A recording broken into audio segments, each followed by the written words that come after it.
yang minum susu tuh enggak juga, enggak untuk tulang deh. Apalagi orang yang punya sakit asam lambung. Apakah semua penyakit tulang itu bisa disembuhkan pakai kretek-kretek ini atau cuma penyakit ringan? Tengok! Hari ini Om kedatangan tamu spesial. Dokter dari KPJ Putri Johor, Malaysia loh, Dokter Lim. Halo. Halo Dokter Lim. Hai. Dokter Lim, ini kita laki loh, dapat tamu Dokter Lim jauh-jauh dari Malaysia di tengah kesibukan. Nah, Dokter Lim ini dokter ortopedi and trauma ya? Ya, ya. Nah, tapi pertama-tama aku heran ortopedi and trauma. Kenapa ada trauma? Trauma bukannya psikologis ya? Psikologi ya? Sebab di ortopedi dia merangkumi semua penyakit dalam bidang tulang. Tapi trauma ni lebih kepada kecederaan di mana kita jatuh atau mengalami aksiden macam tu. Dalam bidang ortopedi pula kita merangkumi semua penyakit yang mungkin datang pada congenital atau penyakit seperti sendi di mana bukan disebabkan oleh trauma. So kita cuba merangkumi dua bidang itu dalam secara berasingan.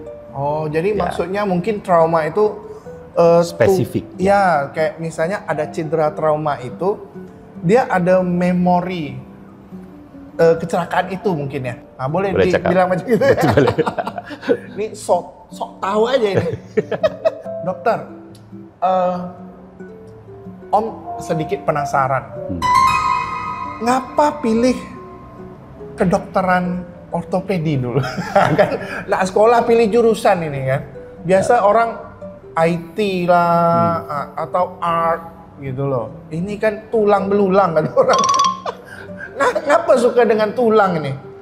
Actually, secara keseluruhan dalam bidang kedoktoran ni kita membezakan kita daripada doktor yang tidak buat operasi dengan doktor yang buat operasi.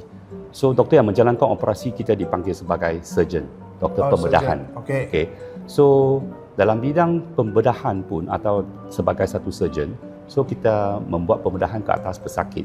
So menjadi satu surgeon merupakan satu cita-cita saya sebab saya dilahir banyak di hospital sebab ayah saya ada banyak penyakit dan saya dibesarkan di situasi macam gitu. So sebagai kenapa saya pilih doktor bidang tulang sebagai saya punya kegemaran bidang sebab tulang ini dia tidak banyak dia merupakan satu penyakit yang cepat sembuh dan kita boleh mengembalikan fungsi dengan cara yang cepat dan pesakit boleh mendapat kebaikan daripada pembedahan kita terus. Saya bagi satu contoh. Seseorang kalau dia mengalami satu kecelakaan, aksiden, dia patah kaki. Selepas dia datang dengan kaki yang bengkok, selepas operasi kita terus boleh membetulkan kepatahan tulang itu dan selepas sekejap pasien dah boleh berjalan. Dan mungkin dalam 2-3 bulan pesakit kembali kepada kesihatan yang sedia kala. So ia merupakan satu penyakit yang memberi banyak kepuasan sebagai seorang doktor. Bisa dibilang macam lebih terukur Ya. Macam ini kapan sembuh kita bisa settle, ini calculate ya. You can come back to normal. I see. Nah, ini memang Om juga penasaran makanya mau tanya chiropractor atau di Indo bilangnya kretek-kretek. Apakah semua penyakit tulang itu bisa disembuhkan pakai kretek-kretek ini atau cuma penyakit ringan? Nah, kan banyak macam penyakit, ada penyakit berat, penyakit ringan. Apakah yang ringan aja nih atau yang berat juga bisa? Karena banyak yang ngeklaim kretek-kretek ini pengobatan tanpa surgery. Macam gitu. Biasa dalam bidang ortopedik ini ada banyak penyakit yang kita ungkaikan di mana penyakit itu boleh disembuh atau boleh dikurangkan melalui cara secara fisio atau secara chiropractor. So penyakit ini dia tidak serius dan sedia kala dia boleh mengurangkan kesakitan kepada pesakit. Kalau penyakit seperti gini, kalau selepas dia membuat cara rawatan secara fisioterapi atau seperti yang cara chiropractor, kalau penyakit itu masih tidak sembuh, biasanya kita sarankan pesakit untuk pergi ke doktor ortopedik untuk membuat pemantauan atau pemeriksaan selanjutnya sebelum dia mungkin memerlukan pembedahan. Tidak semua penyakit memerlukan pembedahan, tapi kemungkinan ada kondisi yang lagi serius yang tidak boleh diselesaikan melalui cara chiropractor atau melalui cara fisioterapi. Berarti chiropractor tu juga real ya, maksudnya bisa menyembuhkan. Cuma kadang kita butuh tindakan surgery dan biasanya kalau kita ke hospital juga X-ray ya dok ya? Ya betul juga. Biar tahu kondisi dalam macam mana kan. Nah dok, kalau misalnya first tindakan pertama ya biasanya kalau orang kecelakaan atau apa yang berhubungan dengan tulang, itu apakah langsung perlu cari dokter atau mungkin pengobatan alternatif gitu? So dia kita tengok situasi juga. Semua bukan semua situasi adalah situasi yang serius.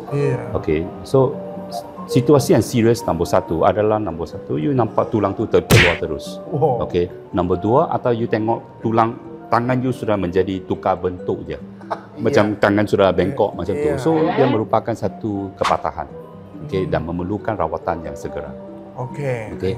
Atau seperti ada luka yang besar, atau di situasi mana tangan-tangan atau kaki-kaki jadi kebas, tak boleh bergerak, tak boleh jalan. So situasi macam tu memerlukan rawatan segera. Tapi kalau tidak, mungkin you nak sapu-sapu minyak, rehat satu hari dulu sebelum you tengok situasi macam mana. Atau sakit tu makin lama makin bengkak, sakit kat area itu makin lama makin teruk. So kalau situasi macam gini memerlukan rawatan yang segera. Karena kadang ada orang misalnya kayak kita main basket kena bola, tak, bengkak besok. Tapi ini dibiarkan sembuh dia. Nah itu mungkin yang ringan ya. Nah terus ada mitos lagi nih dokter. Biasanya kalau kita cedera sedikit, emang beneran harus oles minyak. Biasa kan macam gitu. Entah itu minyak baby, minyak makan. Barbecue dia. Biasa minyak ni dia bergantung pada berapa jenis minyak yang kita ada. Kebanyakan minyak kat Malaysia atau kat Indonesia kita dipanggil sebagai minyak gamat atau minyak yang apa benda tu yang mengandungi unsur-unsur atau ubat mengurangkan kesakitan. Kita panggil Vorengel. Kalau Hokkien biasa Pei Jiu Tao. Pei Jiu Tao. So biasanya ubat macam ini fungsi terutamanya ada untuk mengurangkan kesakitan sahaja. Okey, sebab you baru jatuh, you baru terseliu, you baru ada kecederaan. Biasanya minyak-minyak macam ini dia boleh mengurangkan kesakitan pada tahap awal. Okey, tapi kita tidak sarankan untuk membuat urutan yang terlebih sebab kemungkinan tempat yang kecederaan tu mungkin boleh menjadi lagi serius. So kalau sapu secara ringan-ringan kat bahagian itu untuk mengurangkan kesakitan itu ada boleh diterima. Satu cara lah yang boleh terima. Berarti itu tindakan pertama aja. Tapi kita tetap harus pergi cek atau apa. Takutnya kadang kita tengok kena sikit aja. Tapi lepas tu besoknya bisa tak bergerak gitu kadang. Betul. Iya kan? Sometimes kita sepele kan. Cuma sikit-sikit saja. Sikit-sikit besok sakit. So kadang-kadang kita kena tengok situasi juga. Sebab kalau ada luka, kalau kecederaan luka yang besar, so kita sarankan terus jumpa ke doktor sebab kita tak tahu setakat mana teruk luka itu. Kalau tak ada luka kat permukaan kulit, so cuma bengkak saja. So ada berapa benda yang kita boleh kontrol seperti bengkak tu kalau menyebabkan langsung tak boleh bergerak area itu seperti yang Om kata tu. Kalau dia tak bisa gerak, so mungkin ada sesetengah situasi di mana dia sudah serius. Atau kalau seperti jatuh lepas tu sudah satu hari you masih dah lepas sapu minyak, dah makan ubat sakit tapi masih tidak boleh berjalan. Okey, so atau masih area itu langsung tak boleh gerak atau sakit yang teramat sampai tak boleh berjalan. So dia memerlukan rawatan yang selanjutnya. So biasa kita saran pergi jumpa ke doktor Ya. untuk confirmkan apa masalah yang dia ada. Iya, karena tak tahu barang tuh di dalam. Betul. Apalagi yang area sini biasanya. Hmm. Selain kepala, ini ada mitos lagi biasanya. Tulang ekor. Nah, kalau kita jatuh itu tanpa alas tuh kalau langsung kena tulang ekor katanya bisa lumpuh. Betul tak, Dok? Tulang ekor sini. Bukan tulang ekor saja, secara khusus kita lebih cakap lebih kepada tulang spina. Spine. Spinal. Okay, spine. So sebab tulang spina ini dia menjaga kita punya spinal cord. Okay. So sebarang jatuh atau tulang patah kat bahagian spina ini, dia boleh menyebabkan ada risiko bahawa tulang itu terkena atau tersempit di bahagian spinal cord. Dan itu bisa menyebabkan orang menjadi lumpuh. Okey, tapi dia bukan lumpuh betul. So ada orang yang lumpuh yang separuh, ada orang yang lumpuh sepenuhnya. Tapi bergantung pada dia punya patah tulang itu. So kemungkinan patah tulang itu sempit sepenuhnya atau sempit separuh sahaja. So bergantung pada situasi dan tahap level mana. So dari atas sampai ke bawah, cederaan dia akan berbeza. Karena ini spine kita kan pondasi badan kita kan. Yes. Jadi kalau something happen ya lu tak bisa boleh gerak lagi. gitu. Yes. Jalan tapi badan terseret dan ya agak jadi kayak zombie. Nah, Dok. Ini sepengalaman dokter ya. Lebih banyak pasien muda atau tua? Karena kalau kita ngomongin tulang itu biasanya orang tua. Ya. Kalau ikut seperti yang I explain tadi, so biasanya kita bahagian ortopedik ni, kita ada bahagian ortopedik dengan traumatologi. Ortopedik ni biasa kita juga berurus dengan orang dari muda sampai ke tua. Okay? So seperti dalam bidang saya ada special interest dalam bidang sendi dengan bidang mengendalikan kecederaan kas sendi. So itu merupakan penyakit yang lebih kepada golongan tua. Pada masa yang sama, kalau kita sembang pasal traumatologi, dia merupakan satu bidang di mana kita berurus dengan orang yang banyak mengalami aksiden. So aksiden ni dia lebih kepada orang muda, di mana mereka membawa mobil, motosikal. Secara kesimpulan, biasa kita akan berurus dengan orang yang muda dengan orang yang campur-campur. Nah, kalau trauma aku ngerti karena kenapa muda? Enggak yang tua, karena tua tuh udah pengalaman dia jatuh, sudah tahu dia jatuh tuh sakit macam mana. Sudah tak bawa motor lagi. Iya, dia tak trauma lagi. Nah, kalau ini, Dok, aku tiba-tiba kepikiran. Ini pernah dengar juga, minum susu tuh bagus untuk tulang, tak? Nah, kan ada yang, karena aku pernah dengar nih, yang minum susu tuh enggak untuk tulang, nih.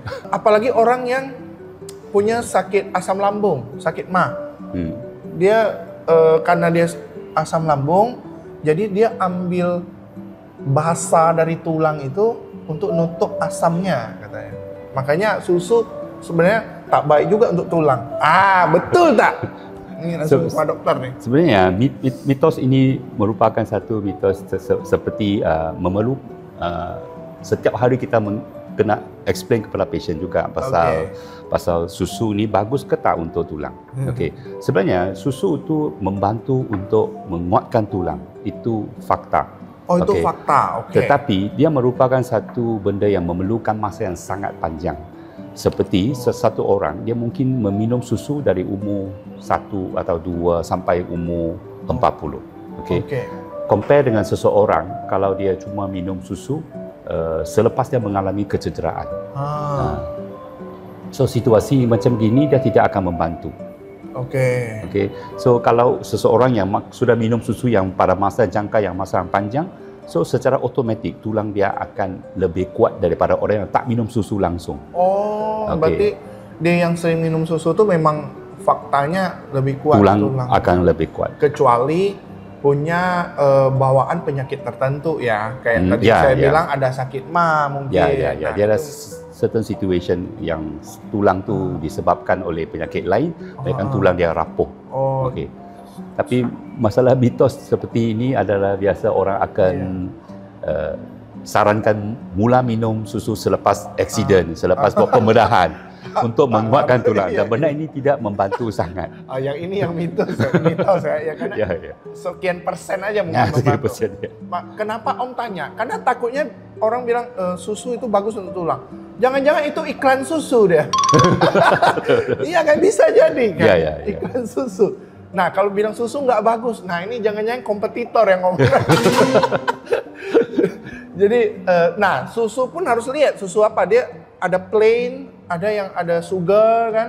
Ya. Jadi nak tengok juga gitu. Kalau lu minum yang susu manis-manis, tulang kuat kena diabetes. Datang penyakit lain. Penyakit lain. Jadi sudah terjawab, berarti susu itu memang ada kalsium untuk tulang, Betul. tapi harus butuh waktu. Nah itu faktanya. Hmm. Oke dok, wah ini pembicaraan yang seru ya. Ya. Jadi setidaknya banyak fakta, mitos yang sudah kita jawab. Maybe next time, mana tahu netizen ada pertanyaan apa, nih boleh komen kali ya. Boleh. Nanti dibantu jawab oleh KPJ Putri Johor. Nah, nanti ada tim KPJ Putri Johor yang bantu jawab. Atau kalian kalau masih tak dijawab-jawab, langsung ke KPJ Putri Johor mencari jawaban. Oke, Dr. Lim, thank you for the time. Waduh, ini di tengah kesibukan masih mau ke sini gitu loh, podcast. Thank you ya, Dr. Lim. Thank you.